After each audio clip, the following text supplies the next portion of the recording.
Hi, I'm going to discuss the moral agent developing virtue as a habit. Moral agent. Moral agents are those agents expected to meet the demands of morality. Not all agents are moral agents. Agents can obey moral laws such as murder is wrong or stealing is wrong. Then they are moral agents even if they respond only to prudential reasons such as fear of punishment, and even if they are incapable of acting for the sake of moral considerations.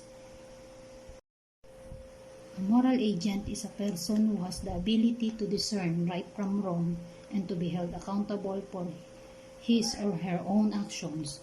Moral agents have a moral responsibility not to cause unjustified harm. It only means that young children or adults with mental disabilities cannot become moral agents because they do not know what is the right or wrong. They do not know to distinguish what is right or what is wrong. Developing virtue as a habit. What is virtue? A virtue is a trait or quality that is deemed to be morally good, thus is valued as foundation of principle in good moral being. And theoretically, virtue is doing what is right and avoiding promoting collective and individual greatness.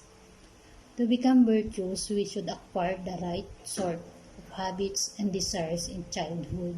But more generally, to become more virtuous, we must do virtuous acts. We are what we repeatedly do. Excellence, then, it's not an act, but a habit. Quote by Will Durant. Virtue as a habit. Virtues, according to Aristotle, are habits that the good life is a life of mindless routine. Aristotle believed that virtue as a habit requires an intentional choice when you begin. We must first identify an area of life we'd like to see some moral development occur, and then we must take intentional and concrete steps to cultivate that character trait. For example, if I think I lack generosity, then I should plan for and carry out series of generous actions, perhaps even committing myself to some cause over an extended period of time, giving both my time and money. If Aristotle is right, as I do this over time, generosity will become second nature to me. It will become a habit, and it will become a generous person. Over time, one becomes used to behaving virtuously, and after a while, one acts virtuously without needing to use volition.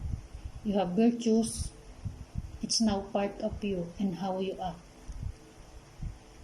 To become virtuous, we should acquire the right sort of habits and desires in childhood, but more generally, to become more virtuous, we must do virtuous acts.